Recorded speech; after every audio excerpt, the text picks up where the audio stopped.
and welcome to Cheekyricho Cooking's how to preserve mushrooms. We've got all these tiny little mushrooms here. I've showed you how to dehydrate them, steam them for the freezer, make mushroom dust, and of course to preserve them in a pickling solution. Okay, we've got another idea for you, preserved mushrooms, and we've got some coarse salt, 2 ingredients. We're going to make some mushroom salt. So pour your salt into your blender. I'm using a Thermomix here with your dried mushrooms, and we're just going to blitz that until it's a fine powder, and then pop it into a little jar. It'll keep for ages in a cool, dark place. Makes perfect gifts. It's delicious on pasta, pizza, scrambled egg, casseroles, stews, and any meat dishes you like to pair with mushrooms. Okay, lid on, speed 5, increasing to speed 8 for about 20 seconds. And this is what you should have.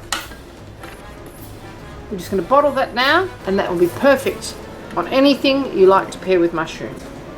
Label and date it, pop a little ribbon and a little cloth cap on the top of it, and you've got yourself a perfect ready-made 2 ingredient, very healthy Christmas gift or stocking stuffer. Cheekyricho Cooking's pickled mushrooms.